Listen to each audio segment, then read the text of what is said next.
नमोस्तु महाश्री, नमोस्तु महाश्री, नमोस्तु महाश्री। प्रथम प्रश्न के लिए मैं आमंत्रित कर रहा हूं श्रीमान संतोष जी जैन, कमल अम्मा, कमलप्पा, प्रकाश जी, बेंगलोर। महाराष्ट्र। हाँ, दक्षिण भारत में जैन धर्म का भविष्य क्या हो सकता है मूलाचार की अपेक्षा से? क्योंकि मैं बचपन से देखते आ रहा हूँ, जितना मेरा अनुभव है तो यहाँ पर घोर मिथ्या आचरण देखने को है। और यहाँ पे जितने भी जैन लोग हैं लगभग 90% जैन मिथ्या आचरण कर रहे हैं।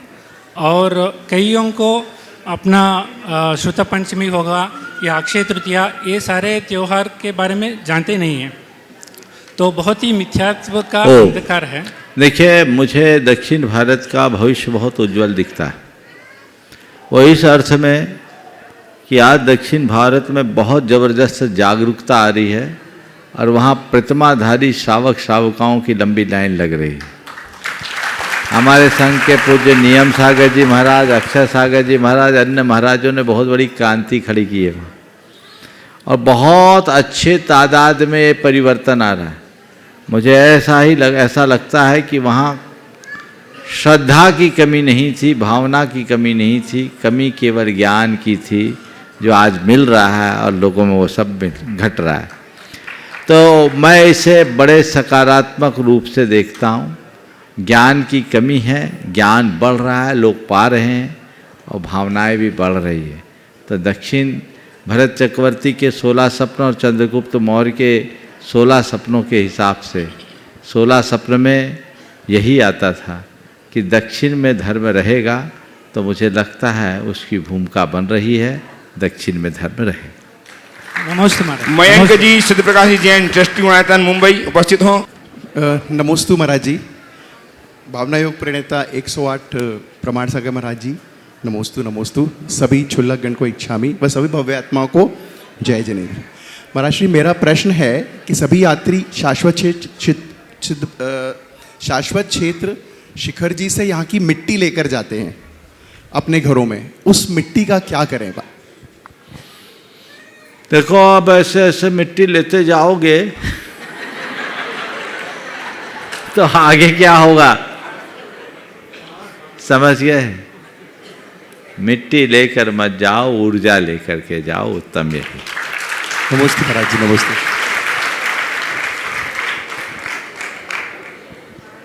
आई राजेंद्र कुमार जी जैन, बजात्या, रांची, श्रद्धांजलि तैयार रहेंगे। महाराज जी, आजकल हमारे सभ्य समाज में बड़े घरों की सभ्य पढ़ी लिखी 80% लड़कियां एवं 50% विवाहित स्त्रियां भी मंदिरों में एवं बाजारों में तथा साधु संतों के पास भी खुलेआम खुले बालों में घूमती है। ये फैशन बनता जा रहा है। इससे समाज में सामाजिक स्तर दिन पर दिन बहुत गिर रहा है। बहुत ही चिंता का विषय है महाराज जी, इसका समाधान करें। देखो, ये तो अब लाइफ स्टाइल बन गई। लेकिन एक बात मैं आप सबके चिंतन के लिए देता हूँ, ये बात बहुत गंभीरता से समझने के लिए। हमारे देश में स्त्रियां हमेशा बंधे बाल के साथ ही रहती। स्त्री अपने बाल तभी खोलती जब कोई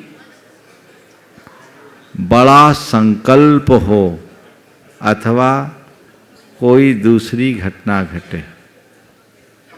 और हमारे यहाँ कहा गया है, ऐसी एक मान्यता है, खुले बाल वाली को, मैं नहीं कहूँगा आगे क्या कहा जाता है, अपने मुँह से कहना मैं उचित नहीं समझूंगा। ये कौन सा फैशन है? ये आप लोगों को विचार करना चाहिए और बालों में बंधन रखना ही चाहिए। या तो बाल इतने कटवा लो कि बांधने लायक ही न बचे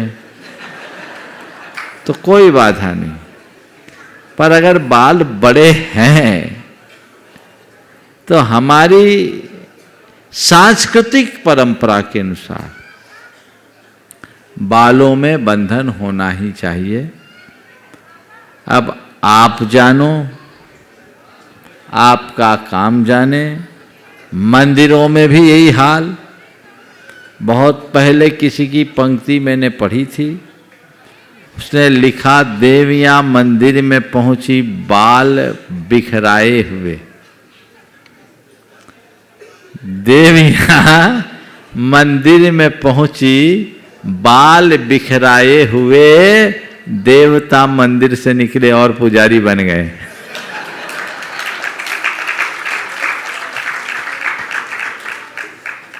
अब आप जानिए आपको क्या करना है। जिसमें हमारी शालीनता प्रकट हो, हमें वो काम करना चाहिए।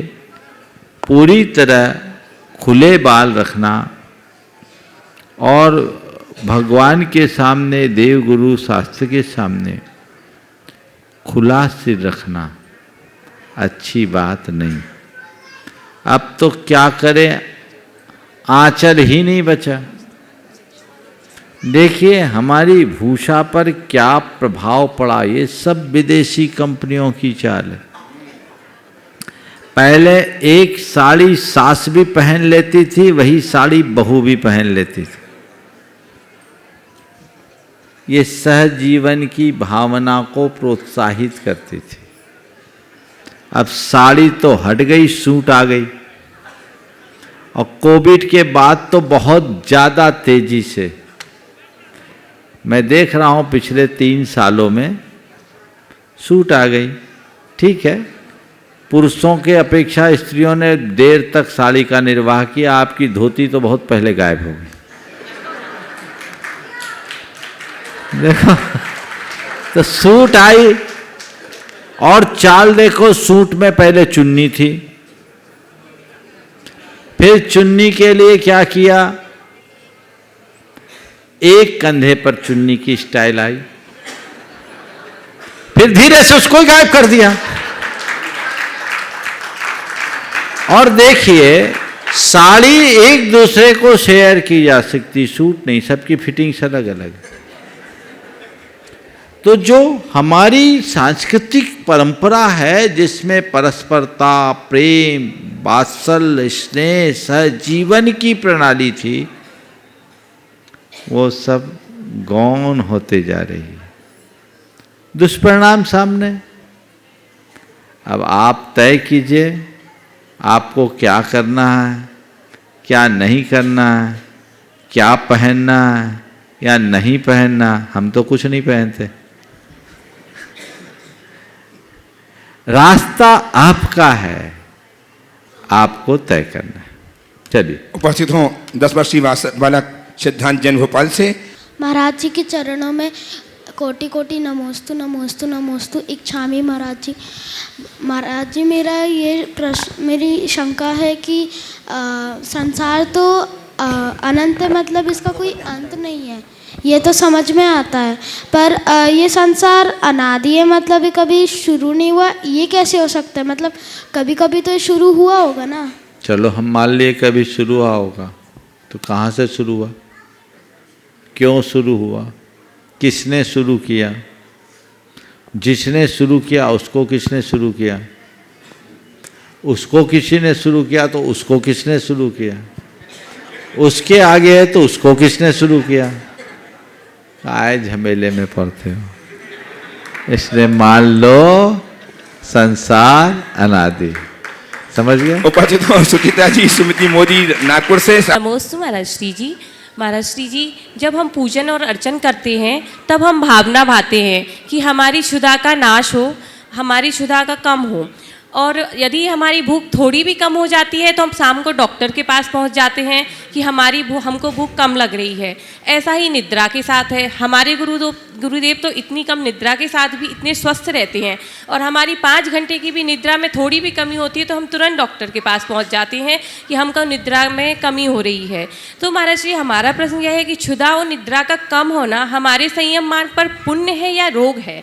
पहले तो मैं कहूँ कि भगवान के सामने क्षुधा रोग विनाशनाय चढ़ाते सो चढ़ाते हो। मुनि महाराज जब चौका में आए तो उनकी पूजा में भी क्षुधा रोग विनाशनाय।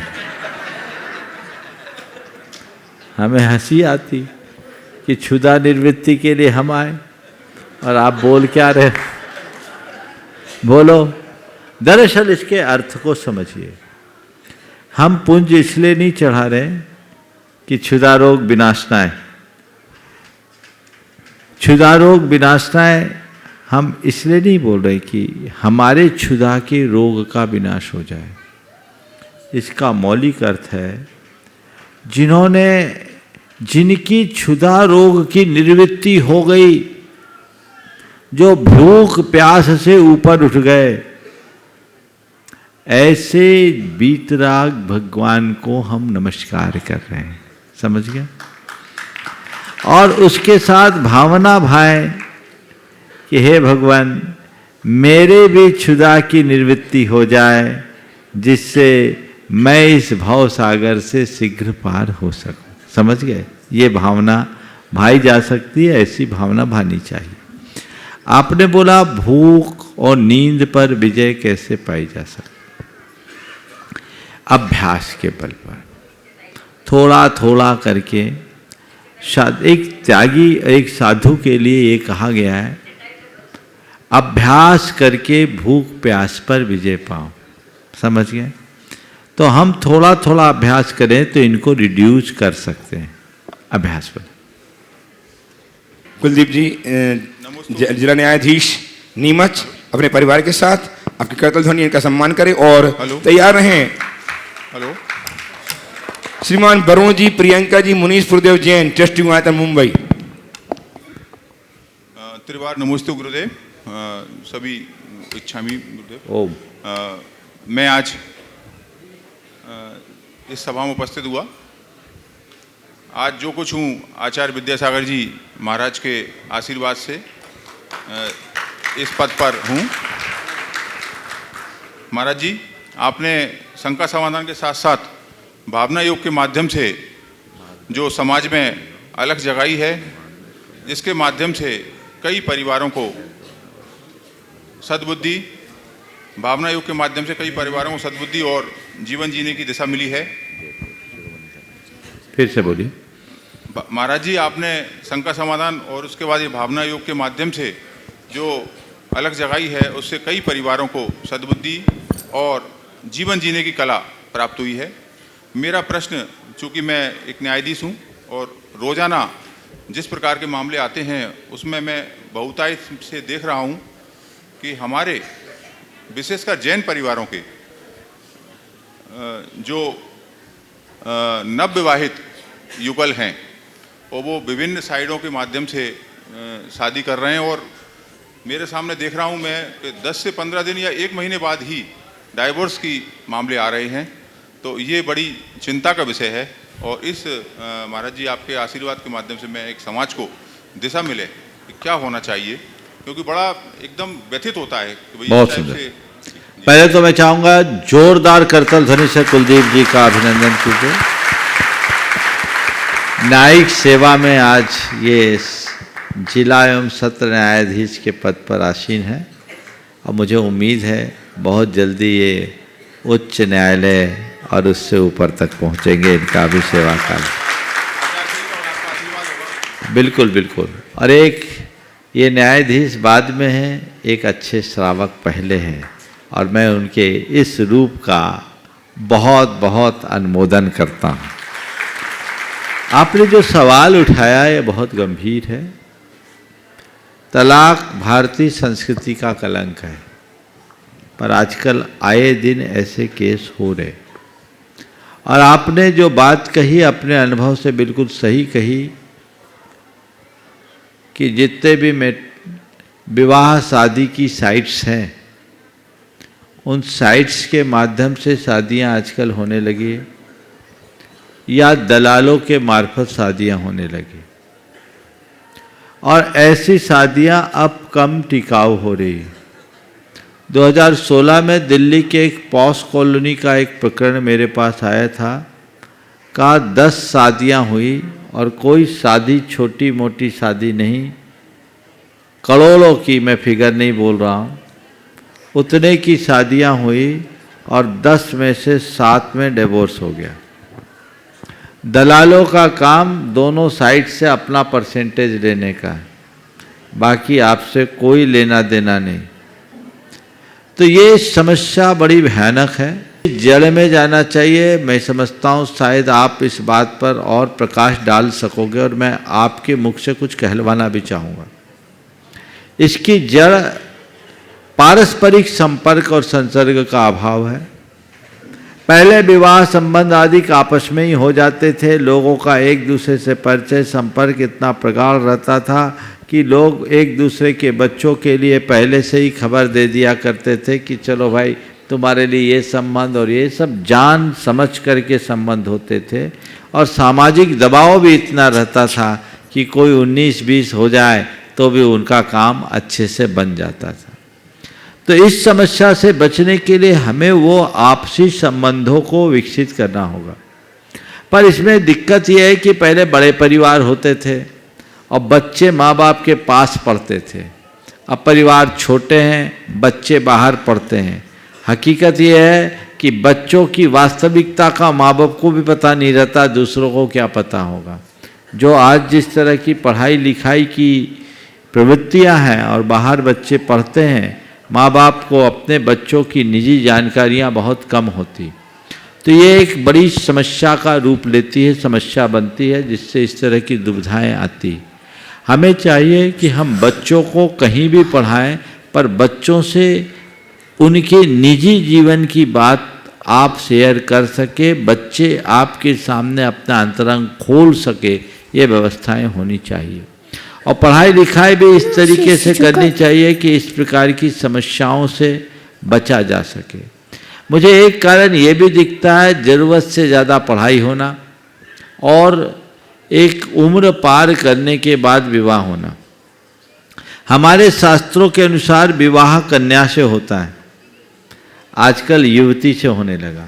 20-22 साल की तो कन्या होती, अब 25 साल के बाद, 25 के पहले तो बात ही शुरू नहीं होती। आजकल वो परिपक्व युवती हो जाती, उसका ईगो क्रैश होता, और फिर आजकल सब पढ़ लिख कर आत्मनिर्भर हो गई। तो उस आत्मनिर्भरता के कारण उनके ऊपर कोई अतिरिक्त दबाव नहीं होता। और कईयों में तो ये होता है कि पति से ज़्यादा बड़ा पैकेज पत्नी का है, तो ये भी तनातनी का कारण बनता है और वो दबते नहीं। और एक कारण मुझे ये भी दिखता है कि लड़कियों का विवाह के बाद अपने मायके से ज़्यादा संवाद जुड़ा होता है, वो भी इसमें कारण बनते हैं। पहले माँ बेटी के विदा के समय सीख देती थी कि बेटी अब तेरा घर वही है, तुझे अब उसी घर में रहना है और जैसे हो सब कुछ सह कर के जीवन को आगे बढ़ना है। अब कहा जाता है बेटी कोई कॉम्प्रोमाइज़ मत करना, अगर कुछ है तो हम हैं। ये एक हकीकत है। तो ये सब इस तरह की समस्याएं उत्पन्न कर रही है। जब तक हम मूल भारतीय मूल्यों को आत्मसात नहीं करते, प्रेम परस्परता सहजीवन के जीवन प्रवृत्ति को अपने जीवन में स्थान नहीं देते, इस तरह की समस्याएं बनती रहेगी। और मैं आपसे जानना चाहूँगा कि इस प्रकार के जो प्रकरण आते हैं उनकी जड़ में कोई बड़ी वजह होती है या छोटी मोटी बातें, आप जरूर बताएं। गुरुदेव, मेरे सामने जो भी मामले आते हैं, चूँकि प्रारंभ में जब मामला आता है तो सर्वप्रथम हम कानून की दृष्टि से सुलह की बात करते हैं, दोनों पक्षों को बिठा के बात करते हैं, उनके पेरेंट्स को बिठा के बात करते हैं। तो मेरे को जो समझ में आया, एक तो आप बता चुके हैं कि एक संवाद की कमी है उनके मध्य में, और दूसरी कमी एक ईगो, दोनों के बीच में ईगो होता है और एक क्षणिक सी बातों से आवेश में आ जाते हैं। और इसके साथ साथ कहीं ना कहीं जो पाठशालाओं के माध्यम से या गुरुजनों के पास जाने के माध्यम से जो संस्कार मिलते हैं हमें, वो कहीं ना कहीं कमी है, क्योंकि वो एकाकीपन में हो जाते हैं। बहुत सुंदर। भाई देश विदेश जहाँ भी पढ़ने जाते हैं वहाँ एकाकीपन हो जाते हैं, और उनके एकाकीपन में उनके आसपास जो आभा मंडल होता है वो केवल उनके दोस्त या उनके मिलने वाले होते हैं। परिवार से, गुरुओं से या जो भी अच्छे लोग हैं उनसे वो कट से जाते हैं और अपने आप में ये महसूस करने लगते हैं कि हम जो कर रहे हैं वही सही है, और जो परिवार के लोग या वो बता रहे हैं वो उतना नहीं है। संवाद की कमी मेन होती है। तो कोशिश हम लोग ये करते हैं, आप सबका आशीर्वाद रहता है और एक सद्भावना रहती है, कोशिश यही करते हैं कि परिवार आपस में मिले, और परिवार ना मिल पा रहा हो और दुरू स्थिति हो जाती है तो फिर उसको अलगाव का रास्ता। बहुत सुंदर। देखिए, ये एक बहुत ही गंभीर बात है। उस परिवार को देखिए, पूछिए जिनके यहाँ अगर संबंध हुए और बाद में संबंध टूटते हैं। तो मैं ये कहूँगा कि अपने खासकर बेटियों के लिए, मेरी बात से हो सकता है आप लोग असहमति दें, लेकिन उनको शुरू से ऐसी सीख मिलनी चाहिए कि वो सहिष्णुता की मूर्ति बने। एक स्त्री जितना सह सकती है उतना पुरुष नहीं सह पाता, उसको सहनशील बनना चाहिए, और जो जितना सहन करता है वो उतना समर्थ बनता है। ये सीख देनी चाहिए और परस्परता की भावना को विकसित करनी चाहिए। जब तक हम ऐसा नहीं करेंगे परिवार बिखर जाएगा। पैसों से सब काम नहीं होता, परिवार तो परिवार की जगह काम में आता है, तो उसे हमें प्रमुखता देनी चाहिए। बहुत नमस्ते गुरुदेव, मेरा निवेदन ये है कि देवशास्त्र गुरु की साधना करते हुए हम कभी घमंड ना आए, बहुत सुंदर, अपने पद का कर्तव्य निर्वहन करते। नमस्ते नमस्ते। मैं एक ऐसे व्यक्तित्व को पुकार रहा हूँ जिन्होंने आज गुणायतन से अपने आप को शीर्ष में स्थापित करने का भाव बनाया है और जिन्होंने गुरुदेव का आशीष प्राप्त किया है। जो दुबई से आज अपने परिवार के साथ नहीं, 70 अन्य श्रावकों के साथ यहाँ उपस्थित हैं। ऐसे परिवार श्रीमान जम्बू कुमार जी के सुपुत्र श्रीमान मनीष जी, मोना जी, शाश्वत जी, जन परिवार को मैं आमंत्रित कर रहा हूँ, गुरुदेव चरणों में आकर वंदना करें, आशीर्वाद प्राप्त करें। और इनका सम्मान करने के लिए मैं आमंत्रित कर रहा हूँ गुणायतन के श्रोमणी संरक्षक श्रीमान प्रमोद जी पहाड़िया साहब जो जयपुर से हैं, एवं श्रीमान निरंजन साहब गुणायतन के कोषाध्यक्ष जो जयपुर से हैं, एवं श्रीमान CEO सुभाष जी जैन जो दिल्ली से हैं। यहाँ है शिक्षा से आपकी लगातार कलतल होती चाहिए। इस शीर्ष में विराजमान होने वाले व्यक्तित्व हैं जो दुबई से आकर के गुरुदेव चरणों में वंदना प्रस्तुत कर रहे हैं, आशीर्वाद प्राप्त कर रहे हैं। पूरा परिवार लगातार आपकी कलतल होती रहे। इनका सम्मान करने के लिए इनके माथे में पगड़ी इनके माथे में पगड़ी और महिला सम्मान करने के लिए मृति बहन शकुन दीदी जो ट्रस्टी गुणायतन है, वे भी आ जाए सम्मान करने के लिए। मृति बहन शकुन दीदी, ट्रस्टी गुणायतन सागर, आइए आप लोग सब आ जाइए। परिजन लोग आ जाए, परिजन आ जाए। हाँ, किसका? हाँ, नहीं सवाल ही कहो, ठीक सवाल भी तो मैं निवेदन करूंगा वर्मा जी से, प्रियंका जी से, 2 मिनट। मनीष जी, जम्मू कुमार जी, मनीष कुमार जी, मोना जी परिवार का, शाश्वत जी पुत्र, उनके भाई, सभी इस परिवार के उपस्थित हैं। सम्मान स्वीकार कर रहे हैं गुणायतन की ओर से। हमारे गुणायतन के श्रोमणी संरक्षक श्रीमान प्रमोद जी पहाड़िया साहब, श्रोमणी संरक्षक गुणायतन, एवं श्रीमान NL जैन साहब, श्रीमान सुभाष जी जैन CEO गुणायतन।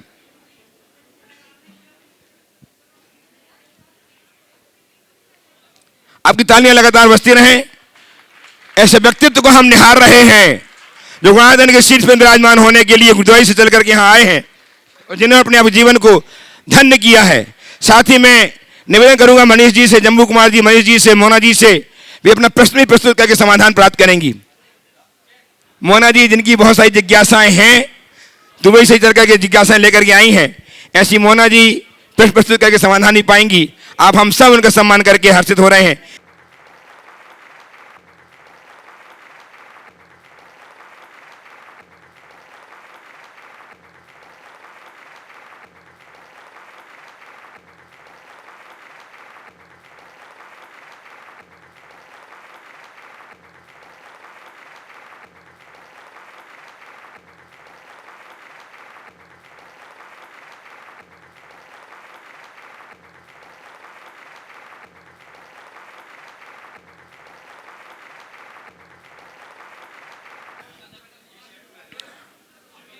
बाकी लोग अपने स्थान में खड़े होकर आशीर्वाद प्राप्त करना है। पहुंचे अपने स्थान पहुंचते जाए। 72 ही आ गए सबके साथ, अपने स्थान पहुंचते जाए, सब पहुंचते जाए। महाराज जी, संजय माइक महाराज जी का। ओ बोलिए। हाँ, 1 मिनट। ओ आप लोग विराजे हैं, बाकी लोग बैठे, सभी श्रावकगण बैठे। हाँ, ले आज जिन्होंने यहाँ लेकर के आया है, अब ये सारे के सारे बहुत हर्षित हो रहे हैं। उनका सम्मान होते देख करके जिन्होंने अपने आप गुणायतन के शीर्ष में स्थापित किया है। बहुत बहुत साधुवाद के साथ सभी से निवेदन, अपने स्थान में पहुंचिएगा। महाराज श्री के चरणों में नमोस्तु नमोस्तु नमोस्तु, शिल्लक जी के चरणों में भी नमोस्तु नमोस्तु नमोस्तु। इच्छामि इच्छामि इच्छामि। महाराज श्री, मेरी कोई शंका नहीं है, आप हो गए तो सब मिल गया। बस मुझे एक बात बोलना था। आज हम लोग जयपुर से हम लोग शिखर जी की यात्रा के लिए आए हैं पूरे परिवार के साथ में। तो एक तो आप सबको आशीर्वाद दीजिए आपका, और दूसरी बात, एक बात थी, क्योंकि आप यदि बोलेंगे तो ये सही हो सकता है। तो क्या हुआ कि हम लोग जब ट्रेन से आ रहे थे तो पासनाथ स्टेशन पे केवल ट्रेन 2 मिनट रुकी, और 2 मिनट रुकने के कारण हमारे बहुत सारे परिवार के यात्री गिर गए, और जिनमें कई लोगों को चोट भी आई है, और जिसमें पूरी ट्रेन आधे से ज़्यादा शिखर जी यात्रियों के लिए ही थी। तो मेरी आपसे विनती है कि कोटि कोटि विनती है महाराज श्री, आप प्लीज़ इस बात को मैनेजमेंट को बोले, और उनको बोले कि पासनाथ स्टेशन पे ताकि सभी लोग अच्छे से आ सकें और भगवान के चरणों में अपना नमोस्तु कर सके, तो ट्रेन ज़्यादा देर के लिए रुके। देखिए, सबसे पहले तो मैं मनीष, मोना और उनके पिताजी जम्बू कुमार जी, कहाँ आगे आ जाओ, इनके लिए मैं इस भाव से आशीर्वाद देना चाहूँगा कि इनका धर्म भाव ऐसा ही बना रहे। ये दुबई में बसे हैं, लेकिन दिल में भारत और जैन धर्म बसा हो। यहाँ आने के पहले मेरे पास संदेश था कि कुछ विशेष भाव लेकर आए हैं, लेकिन जो भाव ये लेकर आए वो भाव की अभी पूर्ति भले नहीं हो पाई। जो इनके भाव थे दूसरे रूप में हुए, क्योंकि हर भाव की पूर्ति तब तक नहीं होती जब तक उस योग्य पुण्य नहीं होता। लेकिन एक बड़ा प्रबल भाव था इनका, इनने मुझसे निवेदन किया, मैंने कहा वो तो अभी संभव नहीं है, लेकिन जो हो सकता है वो ज़रूर हो सकता है।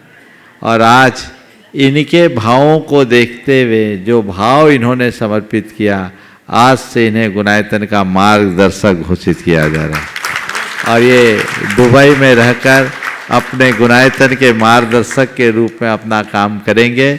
और मैं चाहूँगा इसी तरीके से जुड़ करके धर्म की प्रभावना में आगे बने रहें, और एक लक्ष्य रखें कि जब तक मेरे पास समय है, शक्ति है और संसाधन है, इन सब का मैं जितना बने धर्म प्रभावना में उपयोग करूं, इसी में मेरा जीवन धन्य और सार्थक होगा।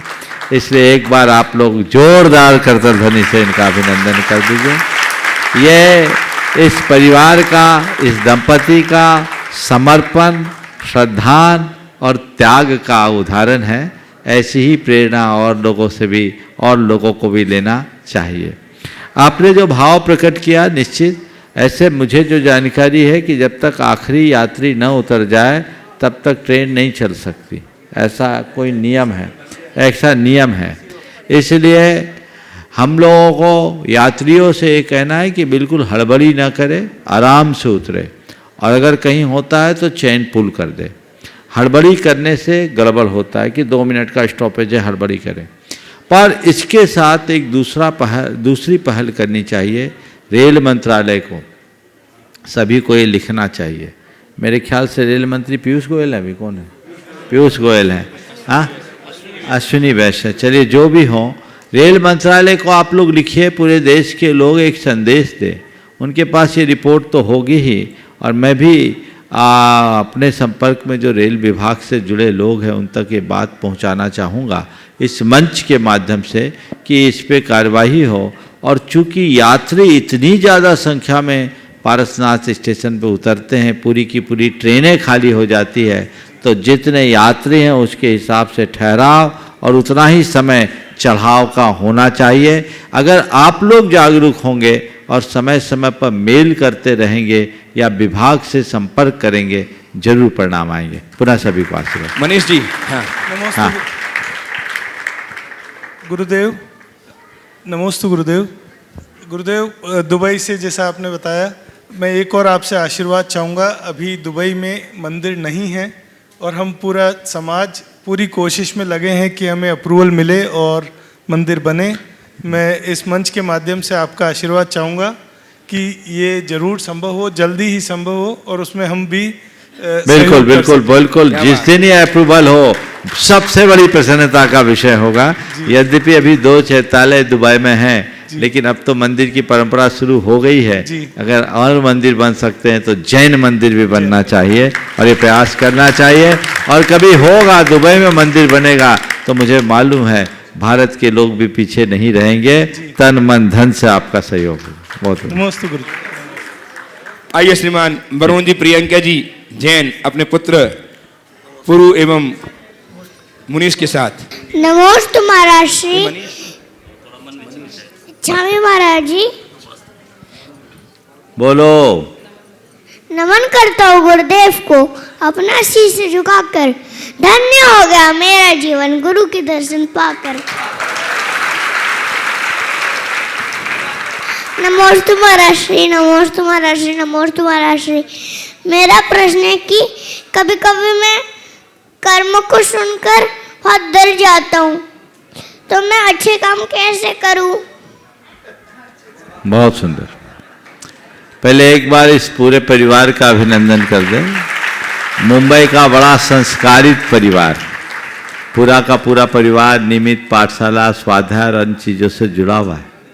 आप सोचे इतने छोटे से बच्चे के सवाल से अनुमान लगाएं कि कर्मों के बारे में सुनकर डर जाता हूँ, तो अच्छे कर्म कैसे करूँ? देखो, कर्मों के बारे में सुनकर डरना नहीं है, सावधान होना है। क्या होना है?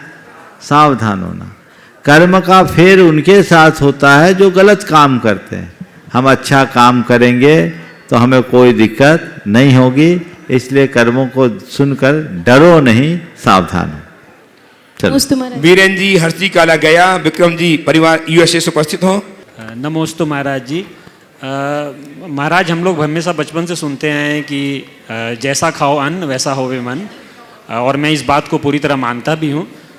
परंतु मैं जहाँ काम करता हूँ वहाँ ऑफिस में लोग जो हैं वो हर तरह का अन्न ग्रहण करते हैं। मैं सिंगापुर से आया हूँ, वहाँ पे लोग सब मांसाहार या सब कुछ करते हैं, परंतु उनका स्वभाव बहुत अच्छा रहता है महाराज जी। उनके मन में कोई क्रोध की भावना नहीं होती। वो दिन भर में 10 मीटिंग अटेंड करते हैं, परंतु फिर भी उनके चेहरे पे कुछ शिकन नहीं दिखता। तो क्या जैसा खाओ अन्न उससे स्वभाव सा कोई रिलेशन है क्या? देखिए, ये सवाल आज से 50 बरस पहले पूछा गया होता तो शायद इसका उत्तर नहीं होता, लेकिन आज तो ये प्रयोग सिद्ध बात है और विज्ञान ने इसमें अपनी सहमति प्रदान की। हम जैसा खाते हैं वैसा हमारा मन होता है। सात्विक भोजन सुख का आधार है। अगर हम सात्विक भोजन लें तो उसके हमारे तन मन पर पूर्ण प्रभाव पड़ता है, चेतना पर भी पड़ता है।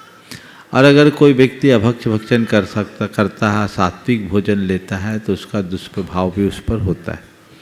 अमेरिका में ही इस विषय में एक रिसर्च हुआ, उसमें ये पाया गया कि हम जैसे भोजन करते हैं हमारे शरीर के न्यूरोट्रांसमिशंस वैसे होते हैं, न्यूरॉन्स चेंज हो जाते हैं और उससे हमारी भाव दशा पर बड़ा गहरा असर पड़ता है। वहाँ 10-10 रोगियों के 3 ग्रुप रखे गए, 30 नृशंस अपराधियों के अलग अलग ग्रुप रखे गए। 10 को केवल गाय का दूध दिया गया, 10 को दूध के साथ चावल दिया गया, शाकाहारी पदार्थ दिया गया, और 10 को शराब और मांस दिया गया।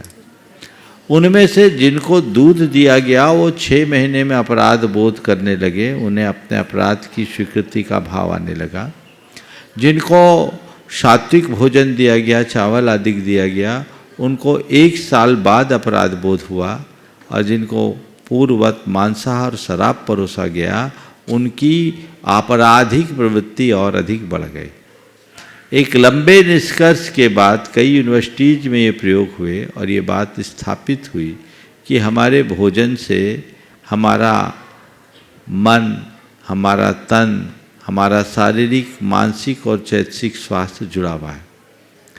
एक दूसरी बात यह है कि जैसे कोई व्यक्ति मांसाहार करता है तो जो मांस हमारे उस व्यक्ति के शरीर में जाता है, तो ये हम समझें कि जितने भी प्राणी हैं जिनमें मांस है उनके सबके तंत्रिकाएं होती है, न्यूरॉन्स होते हैं। उसके माध्यम से ऊर्जा होती है, और ऊर्जा, एक ऊर्जा जब दूसरी ऊर्जा में आती है तो ऐसा एक नियम है कि ऊर्जा का प्रवाह नीचे की ओर जाता है। हमारी ऊर्जा अधिक है, लेकिन अधिक ऊर्जा जब नीचे की ओर जाएगी तो हमारे चेतना के स्तर को नीचे करे बिना नहीं रहेगी, वो हमारी चेतना को निम्न बनाती है। अब रहा सवाल ऐसे लोग जो मांसभक्षी हैं, उसके बाद भी बड़े स्वभाव से शांत, मिलनसार, नम्र, व्यवहार कुशल दिखते, ये क्या है? यदि ऐसे लोग शाकाहारी हो जाए तो और अच्छे हो जाए। कुछ चीज़ें ऐसी होती है कि एक स्वभाव व्यक्ति का ऐसा बना होता है, उस व्यक्तिगत स्वभाव के कारण व्यक्ति इस तरह का काम करते हैं। लेकिन कुछ चीज़ें ऐसी होती जो हम पुरुषार्थ के बल पर करते हैं। हमारे जन्मगत संस्कार ऐसे जो व्यक्ति को शांत बना लिया बाय नेचर, लेकिन यदि उसके साथ खान पीन और अच्छा कर दे तो उसका स्वभाव में और बड़ा बदलाव आ सकता है। समझ गया? फिर दूसरी बात, ऐसे लोगों के साथ एक उल्टा भी हो सकता है। भले आपको व्यवहार में शांत देख रहे हैं, लेकिन कहीं कोई बात आए तो क्रुएल्टी की चरम सीमा तक पहुंच सकते हैं। एक शाकाहारी व्यक्ति किसी प्रकार की हिंसक कार्य में जल्दी उत्साहित नहीं होगा, लेकिन कोई व्यक्ति मांसाहारी है, यदि किसी को गुस्सा आ जाए, कुछ हो जाए तो मरने मारने को तैयार हो जाए। बड़े स्तर का अपराध होगा। बहुत सारा व्यक्ति हमारे जीवन में, बहुत सारा जो व्यवहार है वो हमारी परिस्थितियों के अनुकरण करता है। चूँकि एक प्रोफेशनल ज़िंदगी जीना है, तो प्रोफेशनल ज़िंदगी को जीने के लिए व्यक्ति को बहुत तरह के कॉम्प्रोमाइज़ करने पड़ते हैं। उसी अनुरूप व्यक्ति अपनी पर्सनालिटी को डेवलप करता है, पर कोई ज़रूरी नहीं कि जैसा व्यक्ति बाहर प्रकट कर रहा है भीतर भी वैसा ही हो। आप देखिए, क्रोधी से क्रोधी व्यक्ति भी अपने दुकान और दफ्तर में होता है तो अपने क्लाइंट के सामने बड़ा नम्र दिखता है। दिखता है कि नहीं, बोलो? हाँ, दिखता है महाराज। तो क्लाइंट के सामने नम्र होने का मतलब उसका मृदु स्वभाव है। क्लाइंट के सामने नम्र है और घर वाली पर आग बरसा रहा है। हो सकता है जिनकी आप बातें कर रहे हो उनके साथ भी कुछ ऐसा ही अनुभव हो, क्योंकि आप एक कारपोरेट में बैठ के बात करते हैं। तो आपका जो भी आपसी कांटेक्ट है वो पूरी तरह से प्रोफेशनल है। प्रोफेशनल लाइफ अलग होती है और पर्सनल लाइफ अलग होती है, इस बात को ध्यान में रखकर चलें। निकटता से देखने की कोशिश कीजिए। आप चूंकि इस पर रिसर्च करना चाहते हैं तो करिए। उनकी फैमिली के भीतर देखिए, फैमिली लाइफ क्या है, पर्सनल लाइफ क्या है। हम व्यक्ति के बाह्य जीवन से उसके आंतरिक स्वभाव का पूर्ण निर्णय नहीं ले सकते। और ऐसे व्यक्ति भले व्यवहार में नम्र हो, लेकिन कभी गुस्सा आए तो चरम तक जा सकते हैं। एक शाकाहारी व्यक्ति और कोई जैनी होगा तो कभी किसी की हत्या की बात नहीं सोच सकेगा सहजता से, लेकिन ऐसे लोग जो किसी भी प्रकार के खान पान में कोई परहेज नहीं करते, वो किसी भी स्तर तक जा सकते हैं। तो मैं समझता हूँ ये सब खान पान का प्रभाव। नमोस्तु महाराज। उपस्थित हो राखी लायक, ब्योरा लायक। आप बोल दीजिए, आपका है, बोलिए। नमोस्तु महाश्री, नमोस्तु महाश्री, नमोस्तु। रात्रि भोजन कैसे तय करना है मुझको? रात्रि भोजन कैसे त्याग करना है? अभी मन बना लो, अभी छूट जाएगा। आप मुझसे पूछो। हाँ, ले लो, बहुत बढ़िया, आशीर्वाद, बहुत सुंदर। खड़े हो जाओ। रत्ना माझी उपस्थित हो जाए।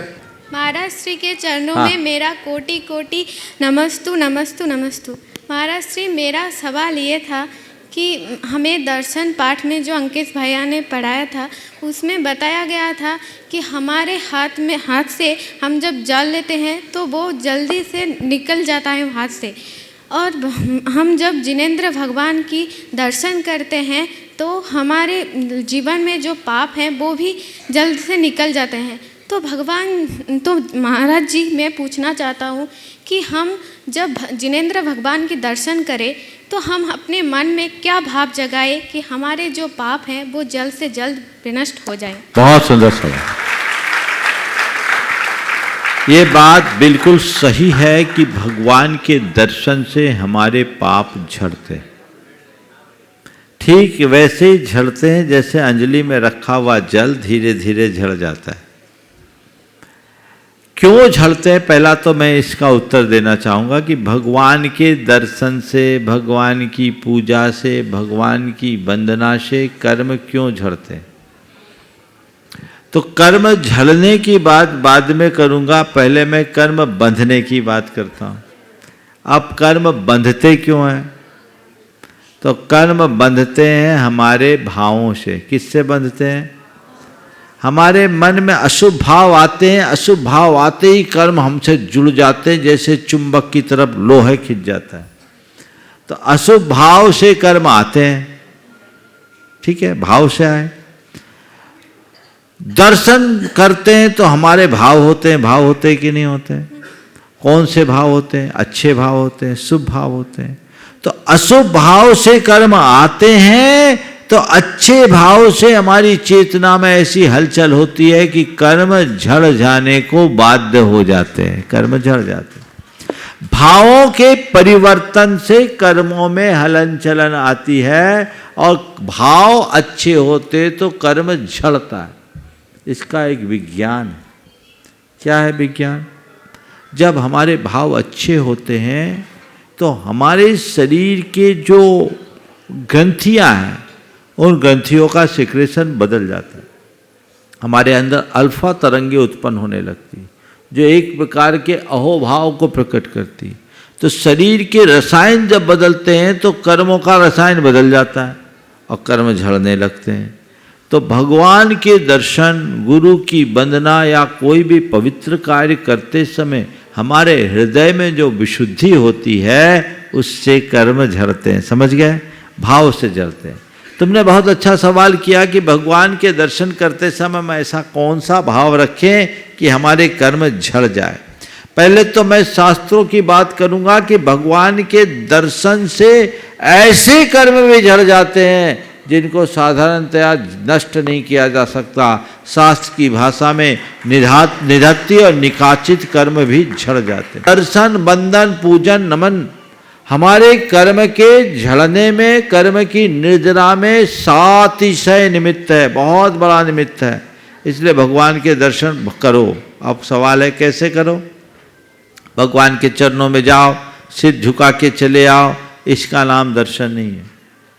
भगवान की वंदना भाव भक्ति से करो, मन में प्रसन्नता रखकर करो। मान लो मैं तुमसे पूछता हूँ, अभी तुम्हें अपॉइंटमेंट मिल जाए प्रधानमंत्री नरेंद्र मोदी से मिलने का और तुम जाओ, तो कैसे जाओगे?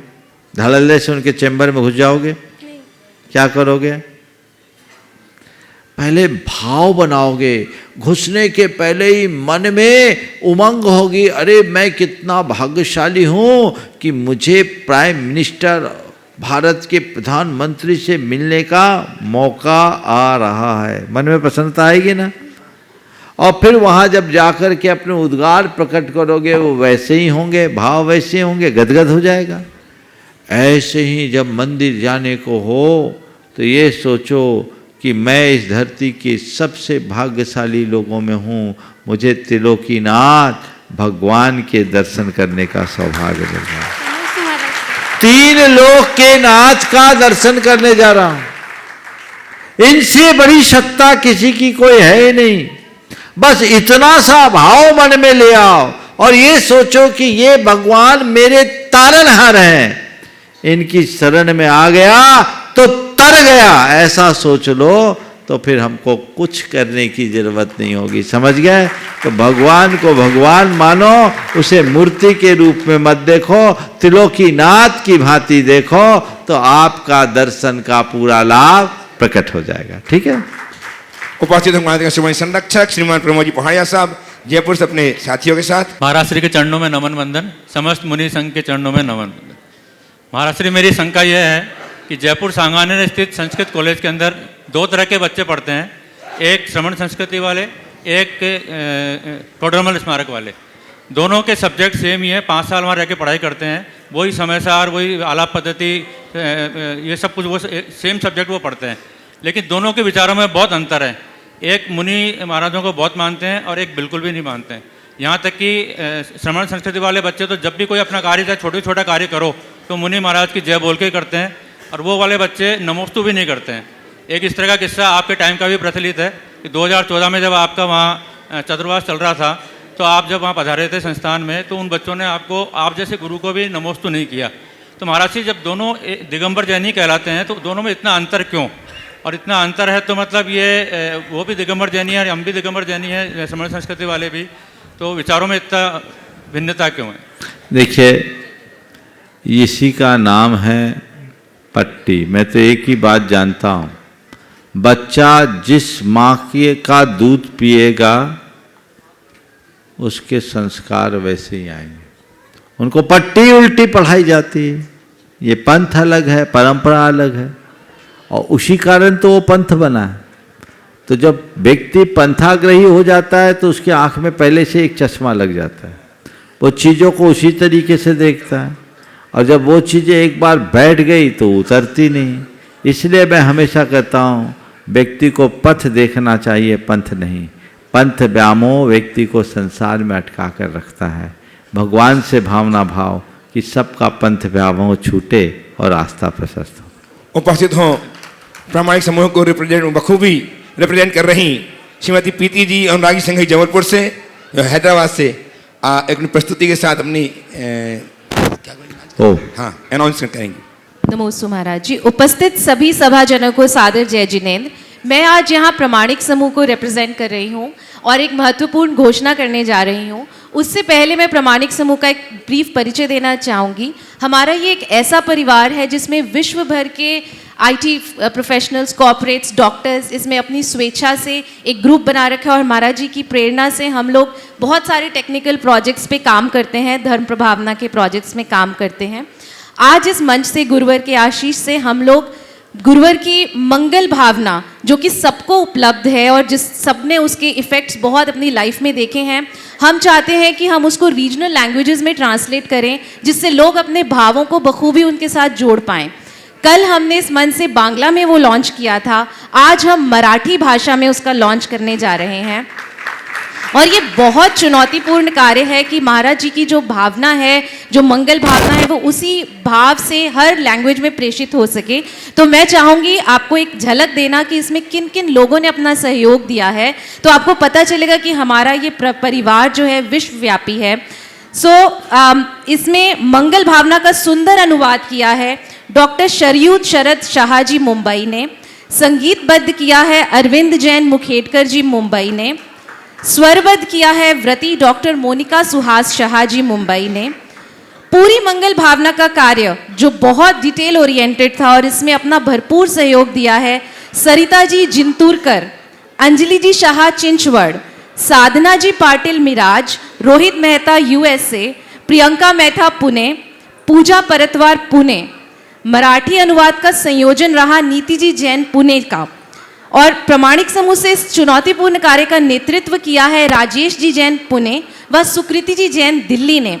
ग्राफिक डिज़ाइन का काम और एनिमेटेड उसको करने का काम अंकित जी आगरा के यहाँ से हुआ, और वीडियो रिव्यू का कार्य अपूर्वा जी बज सिंगापुर ने किया है, जिनकी बड़ी फैमिली की मेंबर यहाँ है, रुचि जी हमारे साथ।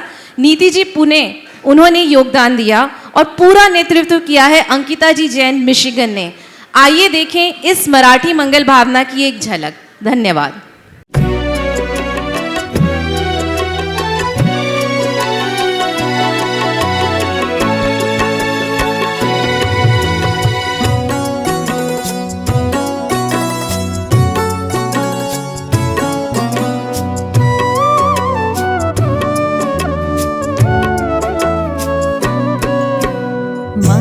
मंगल भावे जगति सारे मंगल भावे, मंगल भावे जगति सारे मंगल भावे। धरतीच्या प्राणी मात्राचे मन मंगलमय भावे, धरतीच्या प्राणी मात्राचे मन मंगलमय भावे। मंगल भावे जगति सारे मंगल भावे।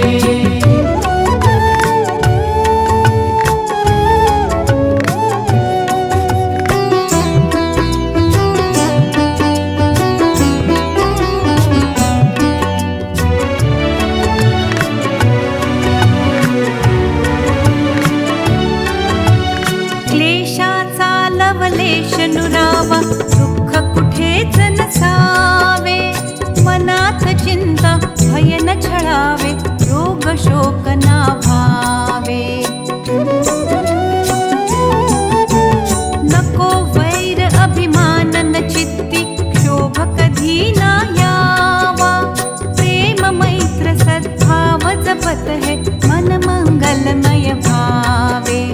मन मंगलमय भावे, मंगल मंगल भावे, जगति सारे मंगल भावे।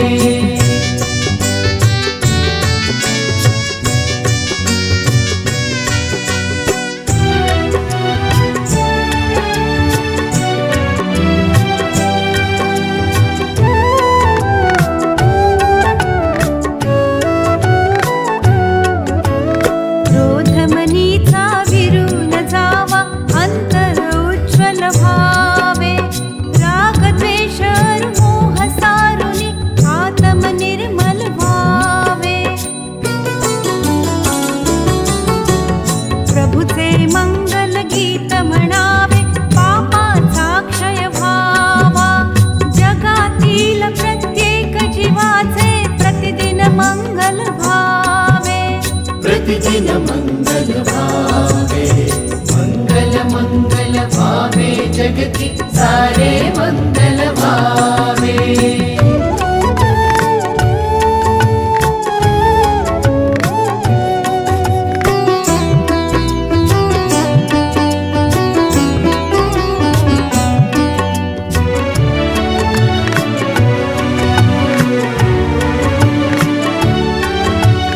गुरु ही मंगल प्रभु ही मंगल धर्म सुमंगल भावा। माय पित्याचे जीवन मंगल परिजन मंगल भावा। जना मनाचे मंगल मंगल मंगल ही समूहाचे। राजा प्रजा धरा अवघी सर्व धर्ममय भावे। सर्वधर्ममय भावे, मंगल मंगल भावे, जगति सारे मंगल भावे।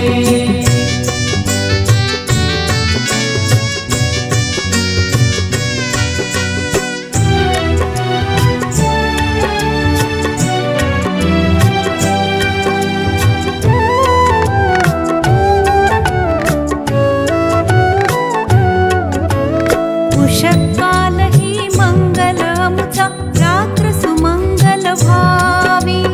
जीवनात प्रत्येक क्षणाला मंगलता वाढावी। घरोघरी मंगलता यावी जनमन मंगल भावे। या मातीचा कणकण पावन जग मंगलमय भावे। जग मंगलमय भावे, मंगल मंगल भावे, जगति सारे मंगल भावे। धरतीच्या प्राणी मात्राचे मन मंगलमय भावे। मंगल मंगल भावे, जगति सारे मंगल भावे।